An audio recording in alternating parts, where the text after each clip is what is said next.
Hello and welcome to Reimagining Love. I'm Dr. Alexandra Solomon. I have been studying relationships for over 20 years as a couples therapist, a professor, an award-winning author, and as a wife, mother, daughter, sister, and friend.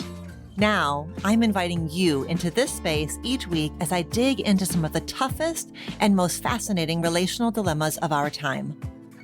If you want to discover how to create vibrant and loving relationships in your own life, you have come to the right place. This is Reimagining Love.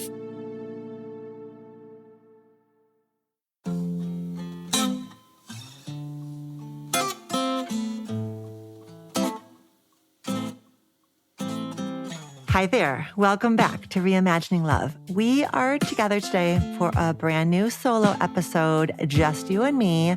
And you know, when we tackle a solo episode together, we're going to be heading into some facet of intimate relationships that feels tangly, that feels confusing, and where there is an abundance of so-called conventional wisdom that I am going to want us to think critically about together.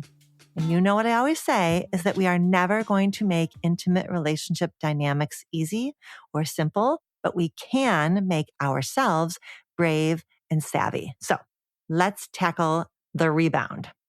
So maybe you are here with me today because you are fresh out of a breakup and you have crossed paths with someone you're interested in, but you're scared that pursuing this feels reboundy and therefore foolish and doomed. Or maybe you are seeing someone who themselves is recently out of a relationship and you are worried about becoming their rebound. Or maybe you've had concerns about a rebounding couple who's part of your relationship world. Or maybe you're just curious about the process of how we heal between relationships. Wherever you are coming in from, I'm glad that you're here, and I feel hopeful and confident that you're going to leave with something useful. So to keep things simple, I'm mostly going to be speaking to you as if you are the person who is self-identifying as the rebounder. Our plan is we're going to talk about rebound relationships, look at some of the rhetoric around them, and then I'm going to offer you a framework for how to do a rebound with relational self-awareness, i.e., how to keep a new relationship healthy while you're also continuing to process whatever your last relationship left you with. And if you're the partner of somebody who is rebounding, you're going to be able to repurpose my framework for your own situation.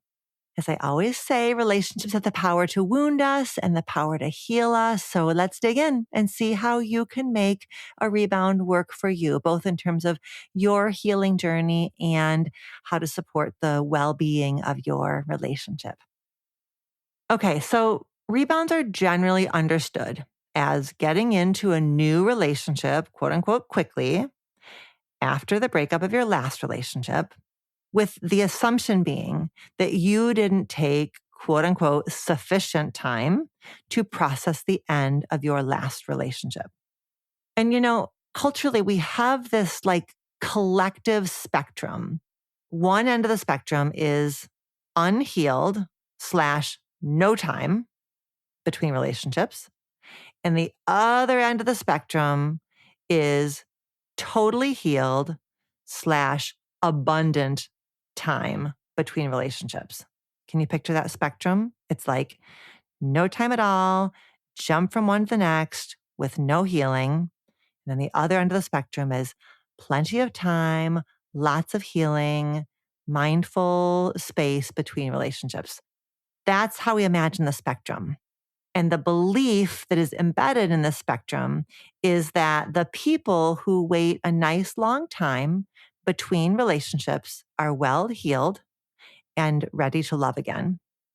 And the people on the other end of the spectrum who moved quickly between relationships are unhealed, i.e., rebounding, and they're doing a disservice to themselves. They're doing a disservice to their new partner, and they are sort of disrespecting the memory of their last partner. But in my experience, this equation or this kind of merging of time and healing isn't quite right. I think when we imagine that spectrum, what we're saying is time equals healing, right? The more time between relationships, the more healing between relationships. And that doesn't fit with my experience. From where I stand, from what I know from my work, the more accurate equation is this: time plus intentionality equals healing. So it's not time equals healing, it's time plus intentionality equals healing.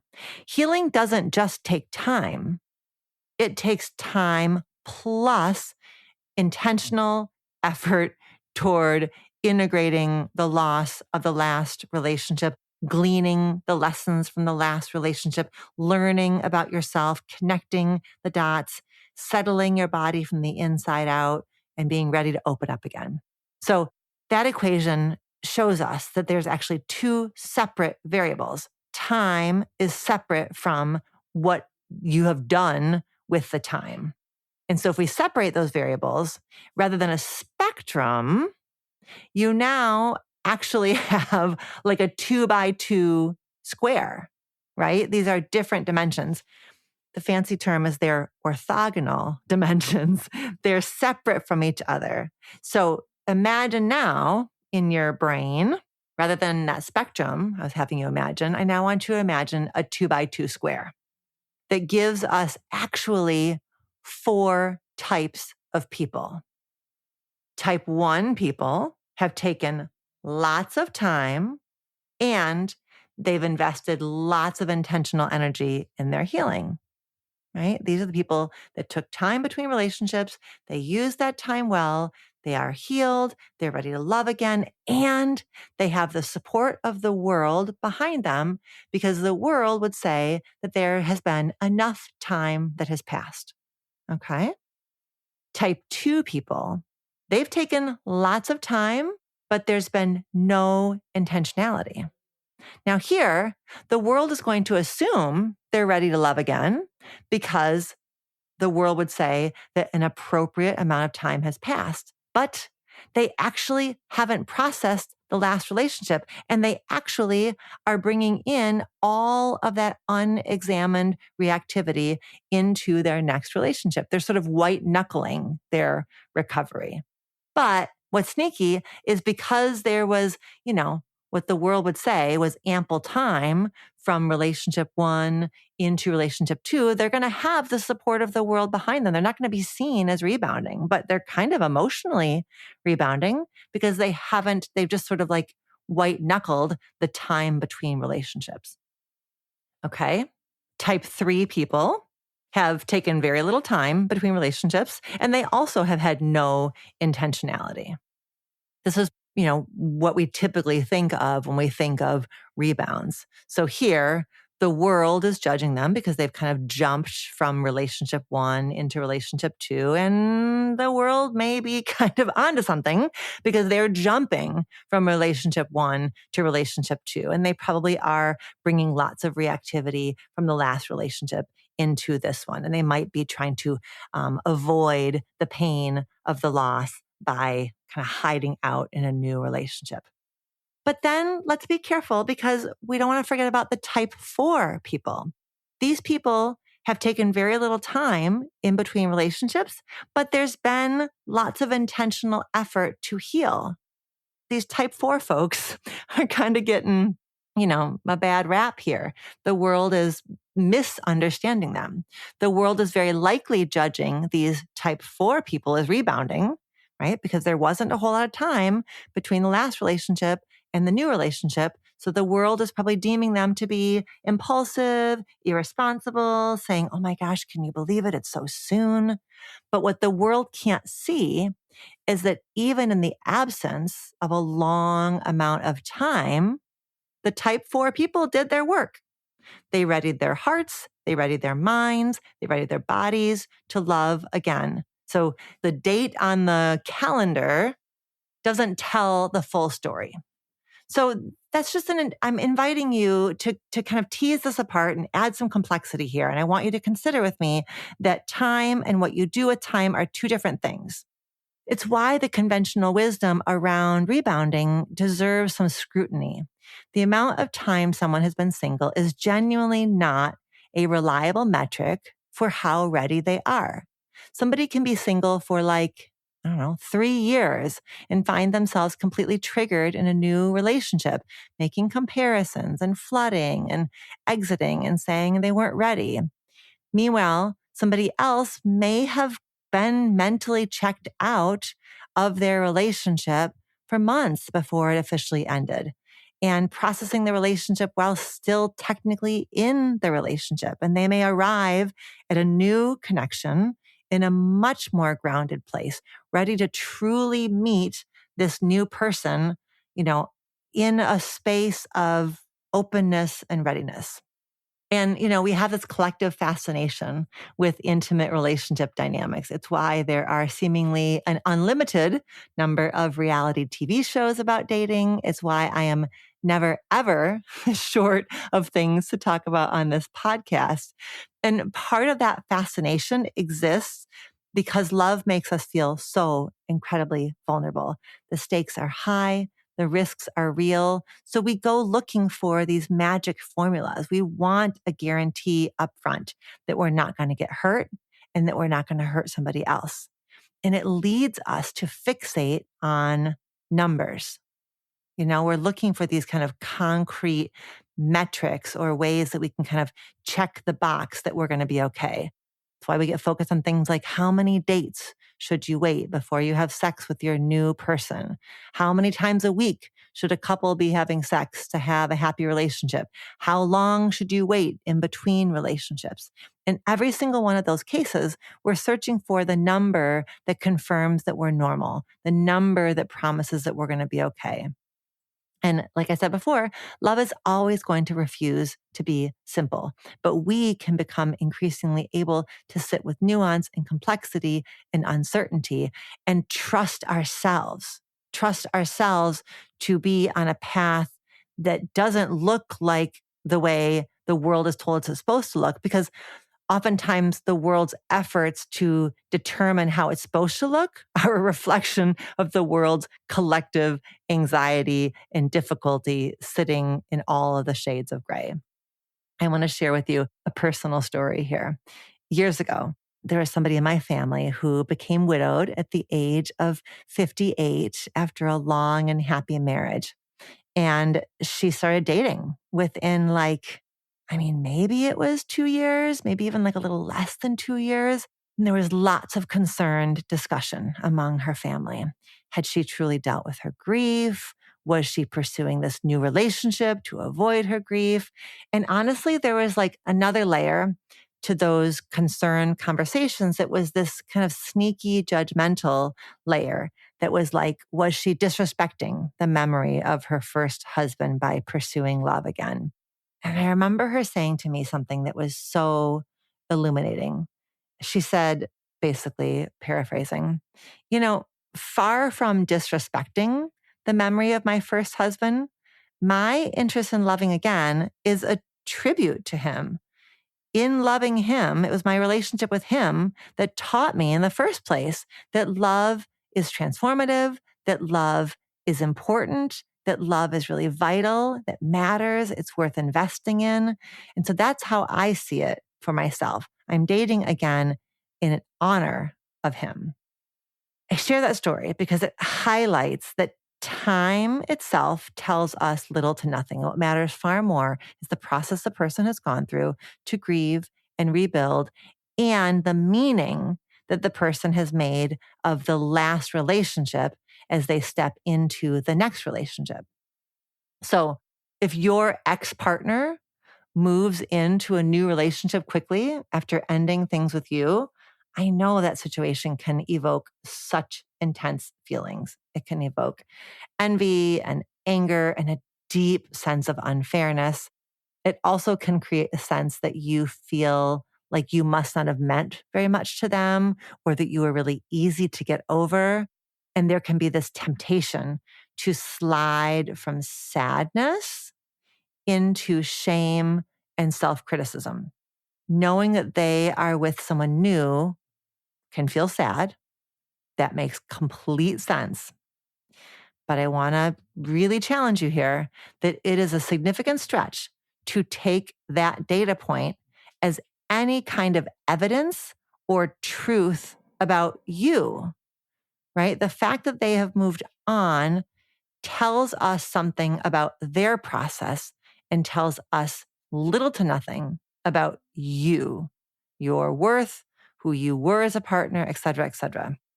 It may be the case that they had sort of emotionally left the relationship with you long before the breakup happened. And that is sad and that is unfortunate. But there again, it tells you something about their difficulty making a decision, enacting a decision, processing their own self-doubt. It does not tell you anything about your worth. And it could be the case that they're rushing in to something new to prove something to themselves, to avoid the grief, to avoid the guilt. Your work, no matter what, your work is to let their process be their business and to return yourself to your business. What's your business? Your business is rebuilding yourself, investing in yourself, investing in your friendships, investing in your family, cultivating practices that bring you joy, that bring you curiosity, that seed the possibility of what your life gets to be now. Your business is basically pouring into yourself.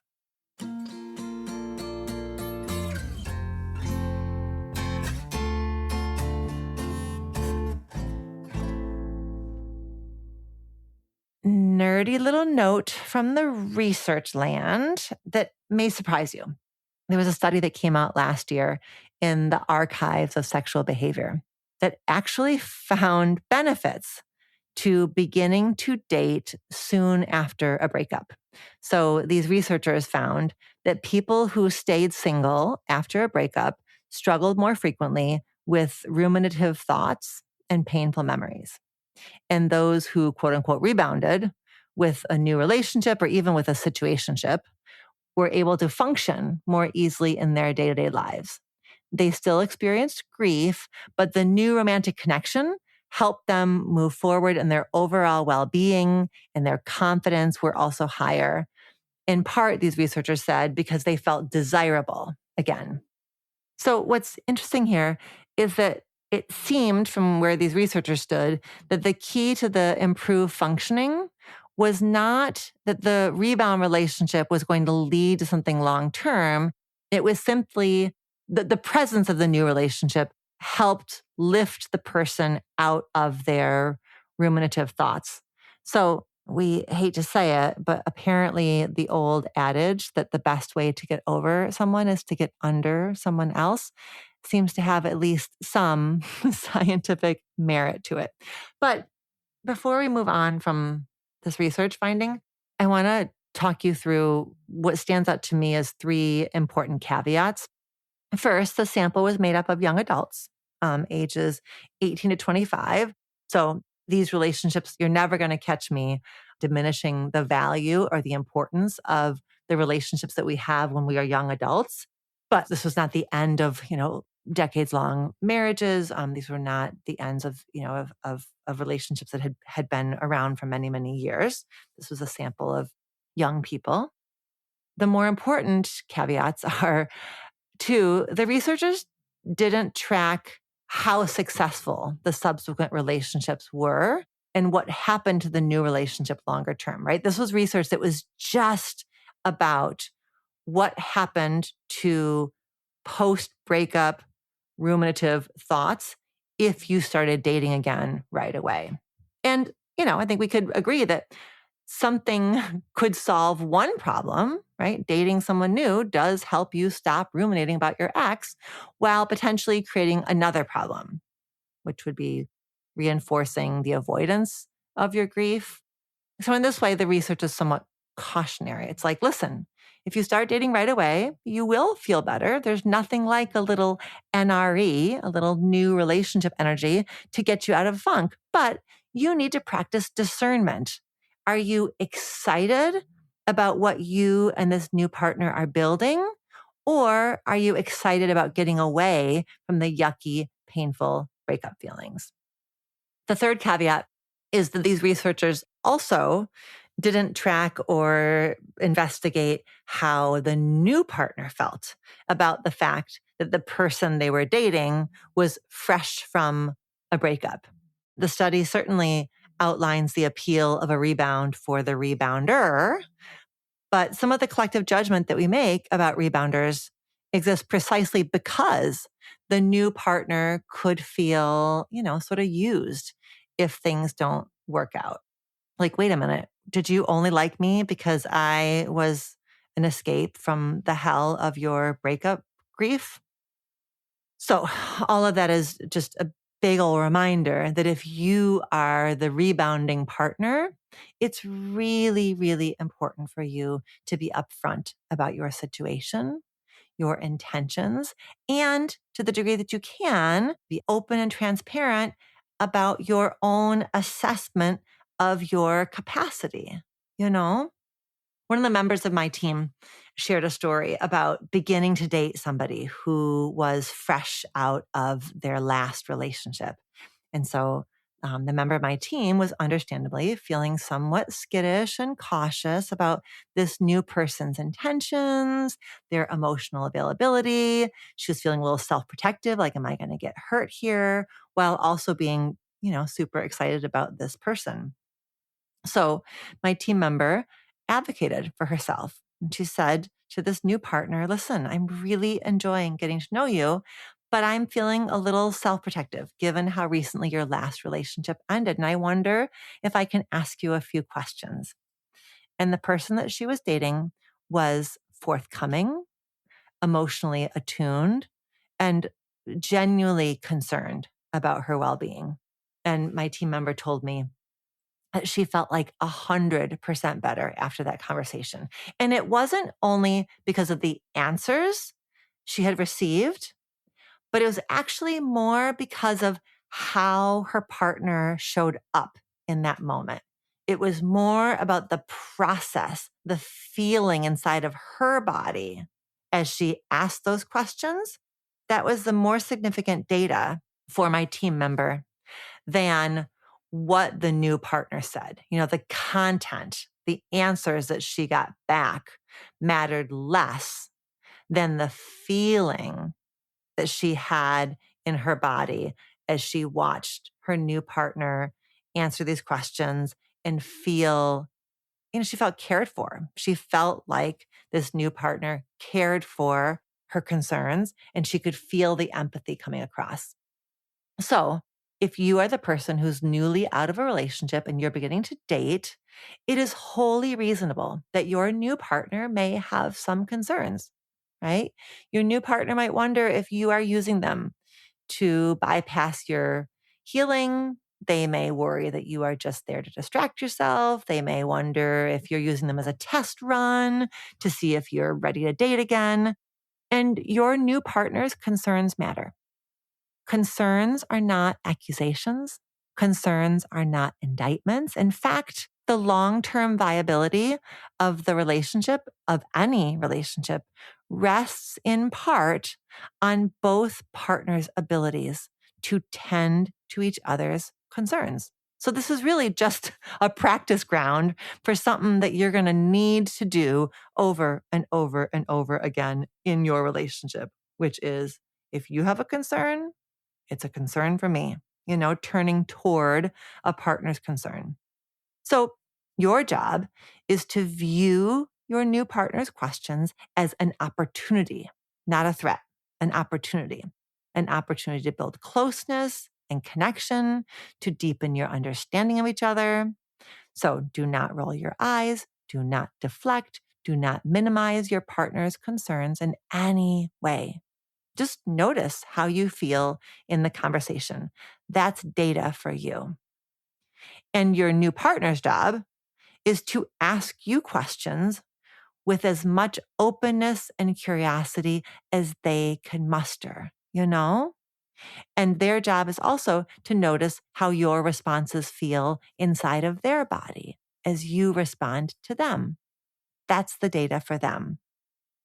I also want to remind you that your partner's concerns do not grant them unlimited and total access to every nook and cranny of your psyche. Like you get to share the amount of information about your past relationship that you feel ready to share, that you can share with a regulated nervous system, because trust builds between people as a relational process. And if you feel like you have to spill your guts and you are distressed and distraught, but you feel like you have to do it, otherwise they're going to leave you, that's not going to build trust.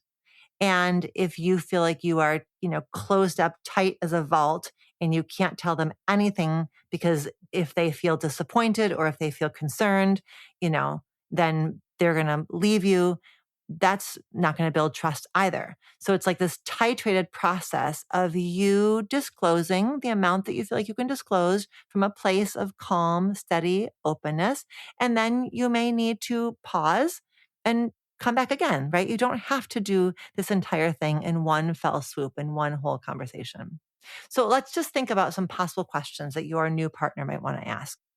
What if your new partner asks, what kind of ongoing contact do you have with your ex, online, in real life?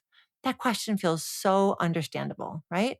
We want your new partner to have informed consent about what it looks like to be involved in your world. What if your new partner asks, how did you get over your ex? Okay, well, first of all, I struggle with that language. Talking about like getting over somebody treats healing like a binary. It's like you're either over them or you're not over them, when the reality is that healing happens more in shades of gray.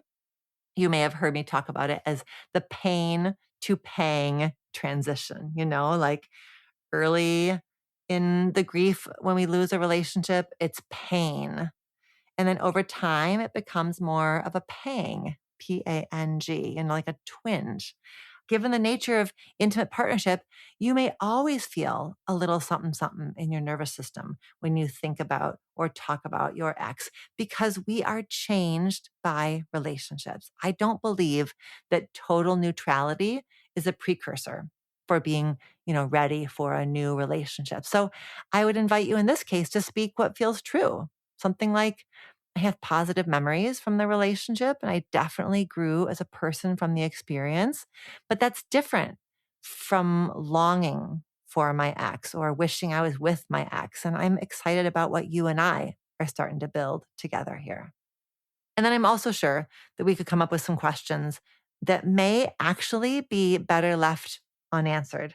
Like, what if your new partner asks you to compare and contrast them with your ex? I want to tell you what I would do if I was your couple therapist with you in that moment.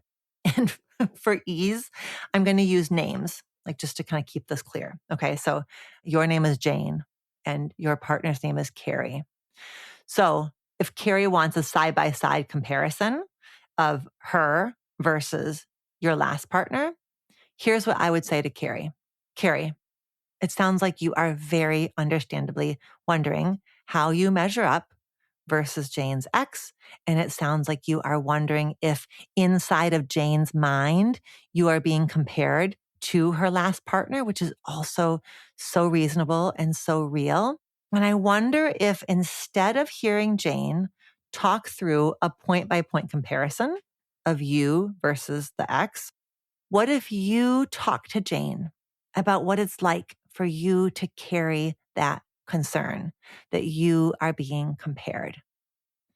And then I would coach Jane to express and feel a crap ton of empathy for Carrie, like just to be with Carrie in that feeling of like wondering how Carrie lines up versus Jane's last partner. And then I would help Jane verbalize her sense that Carrie is brave to open up her heart to somebody who's pretty newly out of a relationship. And I would want to help Jane be able to convey that Jane is getting to know Carrie as Carrie, which is exactly how Carrie deserves to be known, on her own merits, in her own context, not as somebody who exists against the backdrop of the last partner. And I would want Jane also to convey to Carrie that hopefully with time, day by day, Carrie is going to increasingly feel and trust from Jane that she is getting to know Carrie, on her own terms, on her own merits, not versus somebody else. Okay, I want to talk you through a framework. And the goal here is that, especially if you are moving quickly from one relationship to the next, these strategies are going to support you and are going to stack the deck in the favor of this new relationship. I've organized these into tasks. Task 1, checking your readiness. So this is a relational self-awareness check-in. If you're the rebounder, here are some questions that are worth sitting with before and as you move into a new relationship. What are my motivations for pursuing this relationship? Am I moving toward something that I want? Or am I seeking to avoid or move away from something that feels painful? If it's feeling inside of you like it's more the second thing, like you're trying to get out of some painful feelings, I want you to proceed with caution, maybe even pause. That difference between approaching something you want and avoiding something that you're dreading, it's a meaningful distinction. To what degree do I feel able to speak my truth about my recovery journey? If I'm feeling uncertain about how I'm doing with my healing, can I actually express that uncertainty to my new partner? If I'm only ready for something casual, can I be honest about that, even if it's uncomfortable, and even if I suspect that my new partner might feel disappointed hearing that? To what degree do I have the capacity to be accountable for, quote, my stuff when it gets stirred up emotionally? Because invariably it's going to get stirred up. To what degree do I feel able to be curious and present when their stuff gets stirred up? Because it also invariably will. And to what degree do I feel able to navigate that middle space of like our stuff? And if my capacity fluctuates, which it may, can I say so? Do I have the courage to say so, to slow things down when I need to, and to communicate that clearly? Task 2 is about forgiving yourself. I want to invite you to be humble about the very real possibility that you are going to project your old relationship wounds onto your new partner. Old fears, old expectations, old patterns may end up attaching themselves to this new person, even though rationally you know that they had nothing to do with creating them. Part of doing a relationship right is building a practice of asking yourself again and again, to what degree is this feeling I'm having about my new partner versus my history? And if you are the one who ended your last relationship, even if you did it as kindly and maturely as possible, you may feel guilt that you caused harm. And that may lead you to feel sensitive to any whiff that your new partner is feeling hurt or let down by you. And you may end up primed to make a metaphorical mountain out of a molehill in that situation, either by going over the top to make it up to them or deflecting that maybe the partner wasn't actually hurt, which of course is going to leave them feeling like you're not being particularly, attentive to them. So the best way to mitigate all of this like time warpy confusion between the past and the present is for you to work on forgiving yourself, is for you to work on reminding yourself that the fact that your ex was hurt by your decision to end the relationship does not, by definition, mean that you did something wrong. Clarity is not cruelty. Practice letting yourself off the hook. Practice forgiving yourself for your sake and for the sake of your new partner.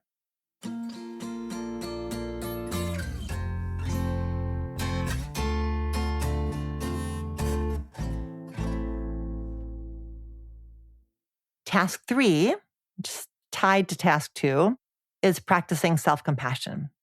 Instead of striving to be the perfect partner in this new relationship, because spoiler alert, none of us are going to be the perfect partner. What if you aimed to be the best partner that you can be, given where you are right now? Those are radically different standards. The presence of doubt, the presence of anxiety as you step into something new does not automatically tell you that this relationship is doomed. Doubt and anxiety show up in all kinds of new relationships, whether they're rebound relationships or not.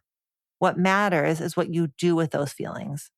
So, reminder that the fantastic researcher, Dr. Kristen Neff, taught us that there are 3 pillars to self-compassion. And we've got a link in the show notes to the episode that I did with Kristen Neff.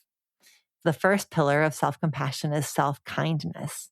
And for you in this situation, self-kindness might sound like you saying to yourself, it's okay. You are feeling scared about navigating all of this. You want to do your best. There's a lot going on. That's okay. The second pillar is common humanity. And for you in this situation, common humanity might sound like you reminding yourself all relationships are these containers where both wounding and healing can happen. Relationships are scary and alluring all at the same time. And many, many people fear stepping into something new. And lots of people wonder whether they are adequate as a partner. I am not alone in these feelings. And the third pillar is mindfulness. And for you, that might sound like this. Everything is okay right now. I'm safe in my body. I don't have to have it all figured out today. I don't have to know how this ends. I worry about being a good partner because I'm fresh out of a relationship. My nervous system is responding, but that's all that's happening right now. Task number 4 is carrying the both and of a rebound. Here's something I want you to hold. You can be in more than one emotional place at once. In fact, you will be. That's not a problem. That's called being human. You can miss aspects of your old relationship and still be genuinely open to someone new. You can feel love and gratitude for what a previous relationship gave you and acknowledge that that was then, this is now, and you are open to something different. You can hold grief for what ended and feel presence and excitement for what is beginning. You can have questions about your readiness and also be absorbing a lot of external noise about rebounds and timing that's shaping your feelings in ways that are not entirely yours. That both and isn't a contradiction. It's the truth of being a feeling person who's paying attention. Task number 5, putting your cards on the table. One of the most important things you can do in a rebound situation, and honestly in any new relationship, is to communicate truth about where you are. It doesn't mean leading with your entire emotional history on a first date. It means as things develop and feel meaningful, that you're willing to say something like, I want to be upfront with you about where I'm at. I'm still in the process of making sense of my last relationship. I'm not carrying a torch from my ex, but I'd be lying to you if I said I was walking in here completely clear slated. I'm excited about what's happening between us, and I want to make sure that I'm honoring both of us by being truthful with you and being direct with you. And I think being upfront can feel really vulnerable, which is exactly why it matters. And it also invites your new partner to share their own landscape with you.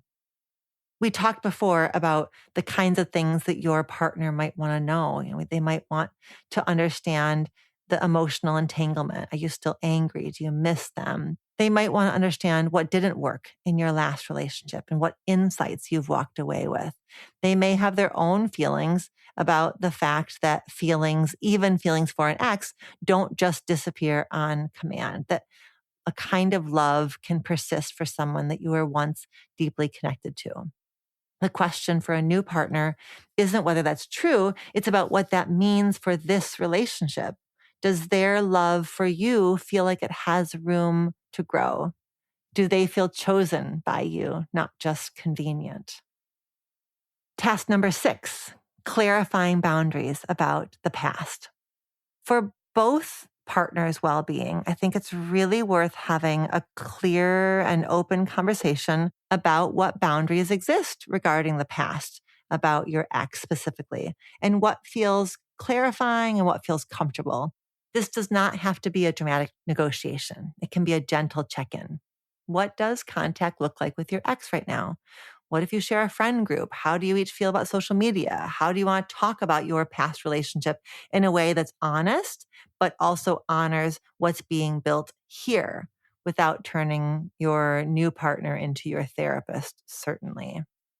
I think it's worth asking your partner what they need and also sharing what you need. That kind of check-in models respect and care simultaneously. That kind of check-in builds trust. Task number 7 is keeping an eye out for pace discrepancies. And I think it's worth naming that in a rebound relationship, you may have a higher chance of running into a pace discrepancy. Your new partner may be more ready to go deep and go fast, and you may need to move more slowly.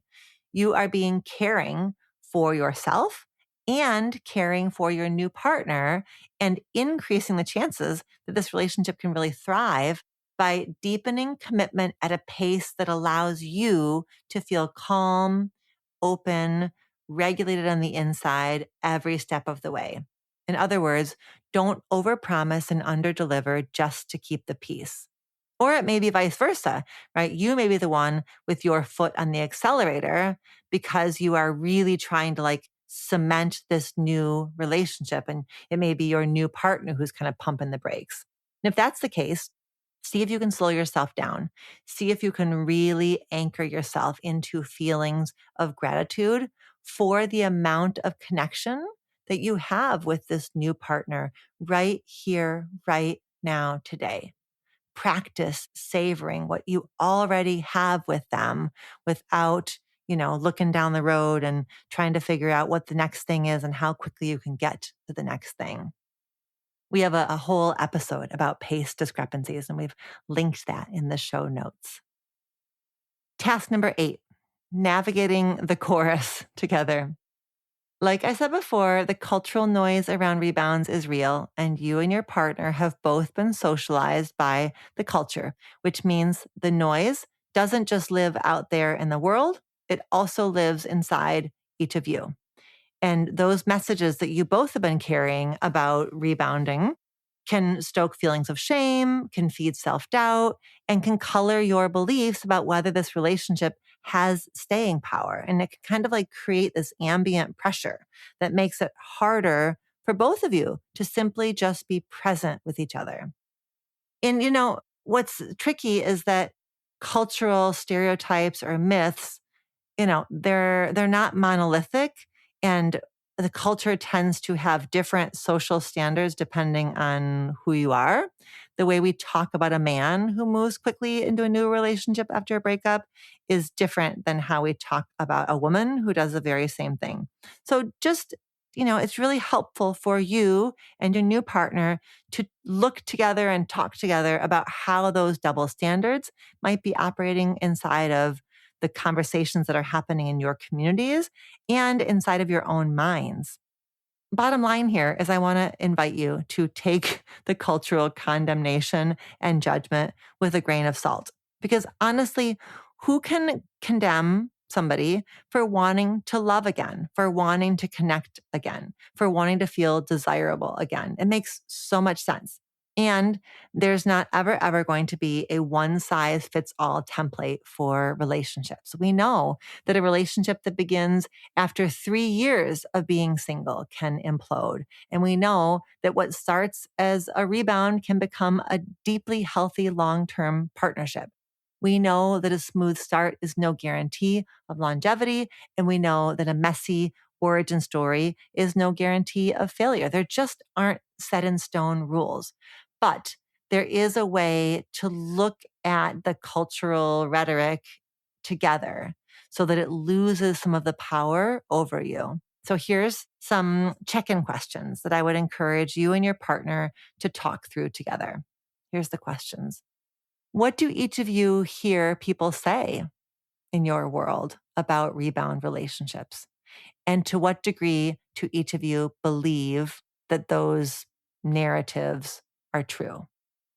What assumptions or judgments have each of you made in the past about people who are in rebound situations? What assumptions or judgments have each of you made about this relationship, given that it's a rebound situation? What fears do each of you have about this relationship specifically? Where do you feel those fears in your body? And can you connect those fears to maybe some old wounds that you bring into the relationship? What can each of you do to support your partner? And what support do each of you need or want from your partner? These aren't easy questions, but they're questions that are going to grow your relational self-awareness, and they're questions that are going to grow trust and connection between the two of you. Task number 9, final task, is creating space to heal and space to be present. I want to say something here that applies well beyond rebound relationships, which is that we always need some amount of space and time that is ours and ours alone to distinguish ourselves from everything else, including our partner, even if that partner is somebody who's new in our world and one that we're so excited about and that we feel like we could spend all of our time with. We always need space and time to ourselves. It's true when we're single, and it's equally true when we're in a relationship. Solitude is not just for people who are between relationships. Solitude is part of how we stay tethered to ourselves while being deeply connected to another person. You've heard me say that solitude and intimacy are inextricably bound from each other. So for the rebounding partner specifically, this may mean that you pretty fiercely protect your time for therapy, your time for journaling, your time for simply being quiet with yourself. And it may mean that you communicate pretty directly and clearly to your new partner that you do need space to process, while also asking them what they need in order to feel secure. Your ability and willingness to step away and continue to work within yourself, integrating, caring for yourself, listening to yourself. It's good for you, but it's also very protective of this new relationship that you're building. And time together and time apart are not competing needs. They're the inhale and the exhale. They can coexist. And if you want more on this whole topic, the task 9 topic, we have a whole solo episode about navigating time together and time apart. And you can find that link in the show notes.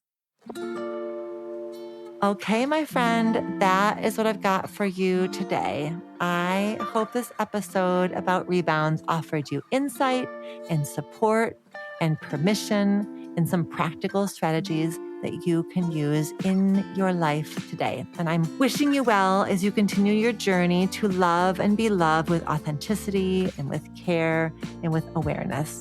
And until next time, be well.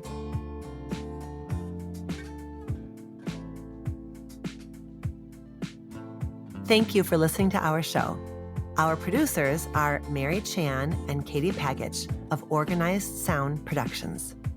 Our theme music was composed by Slade Warnkin. The show is executive produced by me, Dr. Alexandra Solomon. Do you have a relationship question that you want answered on the show?